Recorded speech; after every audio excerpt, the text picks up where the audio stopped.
I feel like I've almost been leading a double life for the last year. Now that might sound a bit weird, but all will become clearer as you listen to this episode. Welcome to another episode of the Create Your Kindspace podcast with me, your host, Caroline Laurenson. Create Your Kindspace is all about well-being and the different ways in which we care for ourselves and those around us. In this behind-the-scenes solo episode, I reflect on 2024 and how I ended up publishing the Create Your Kindspace guided journal. I did a lot of things last year that stretched me, and I am so glad that I took the time to invest in myself and focus on fewer but more meaningful projects.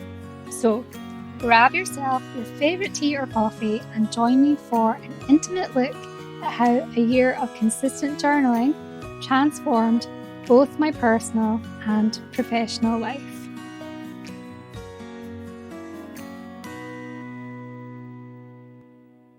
Do you ever push yourself out of your comfort zone? I was well and truly out of my comfort zone in 2024. I feel like I've almost been leading a double life for the last year. Now that might sound a bit weird, but all will become clearer as you listen to this episode. I suppose what I mean is I have been working, is that the right word? On something that I think most people might be a little bit surprised by. And I think even for me, I've surprised myself that I have stuck with it for a whole year and I'm still doing it now. So today's episode, as you may have gathered, is going to be a bit different from my usual guest interviews. I hope that you enjoy seeing a little peek behind the scenes and hearing some of my reflections on the past year. And I hope it inspires you and shows you that stepping out of your comfort zone can lead to some amazing and unexpected transformations.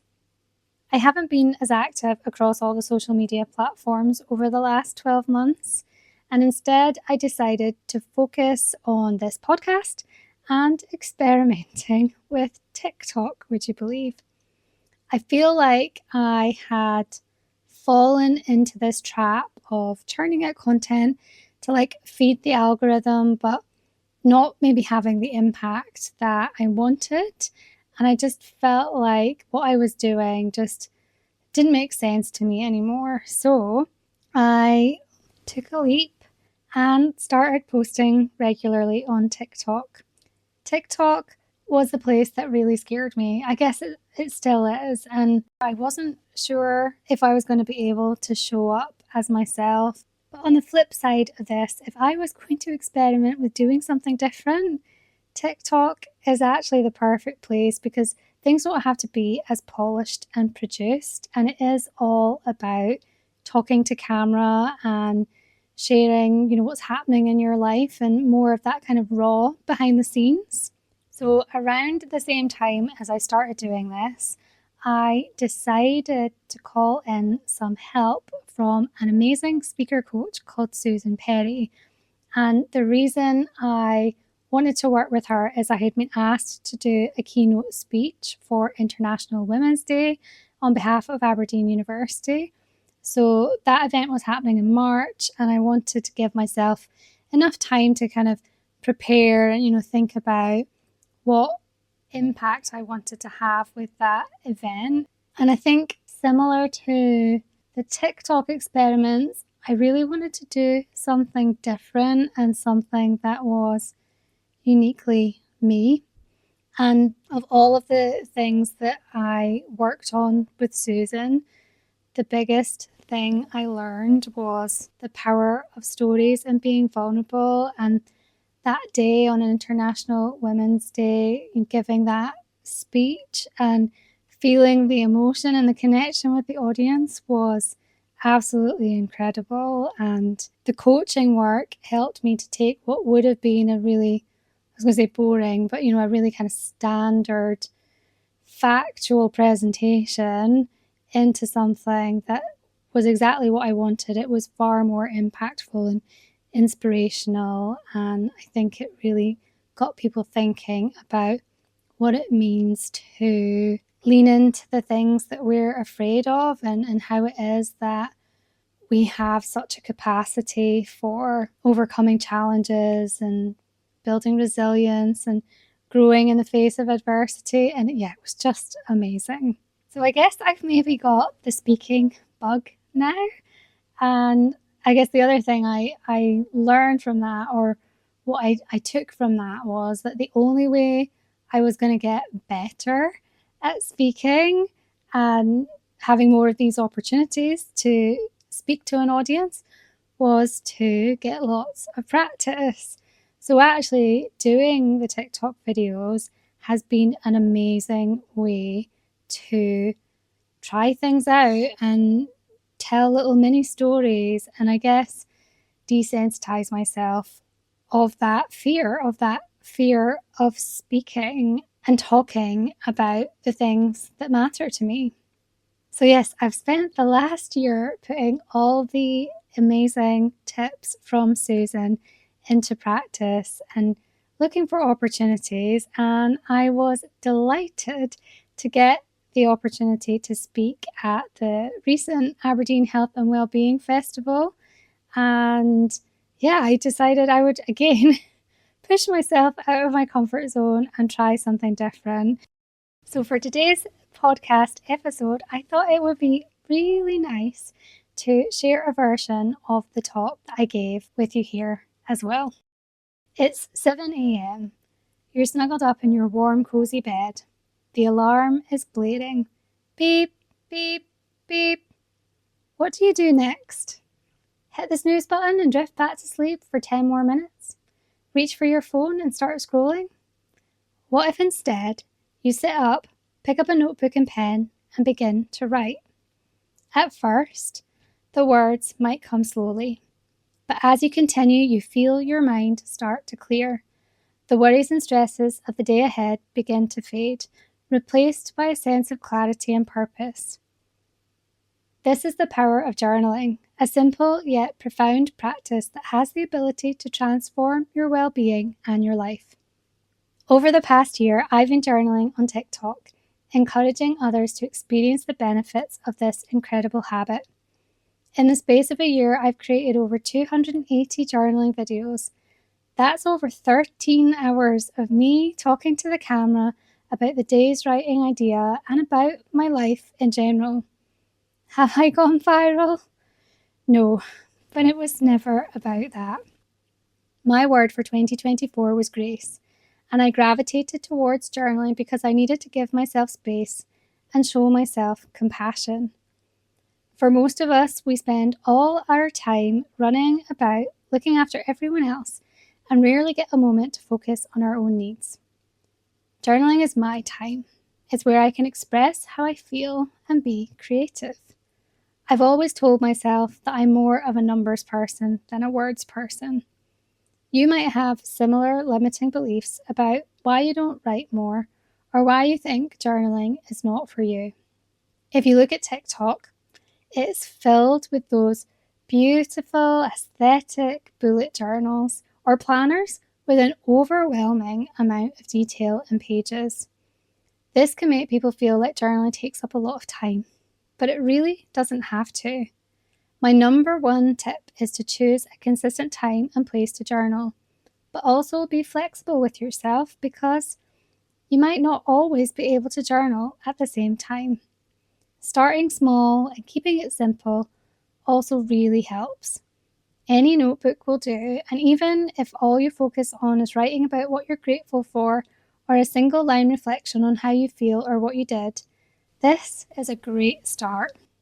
Probably the most important and biggest impact I've experienced from journaling on TikTok is how it has helped me to really reflect on what's happening in my life.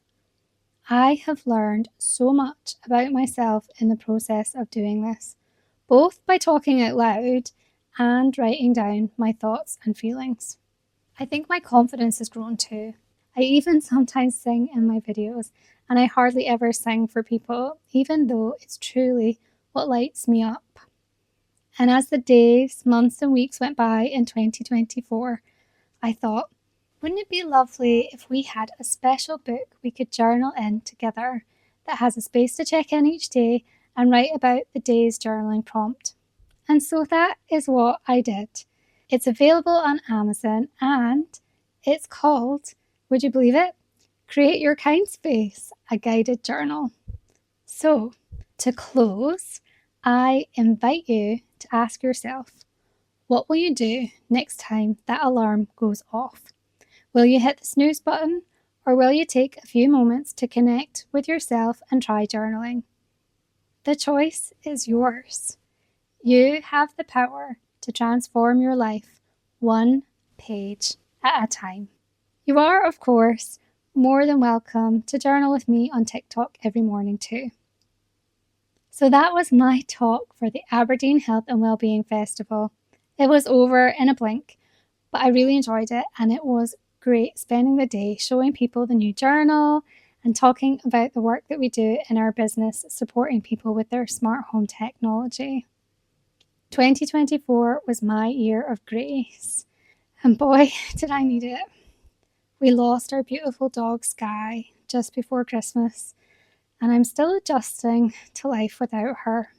When we got her as a puppy, it was more so that my mum had company when I was out at work, and losing her has just brought up all of these memories of my mum and the things that I miss about her and the time that we spent together. But I know my mum will be so delighted to see Sky again.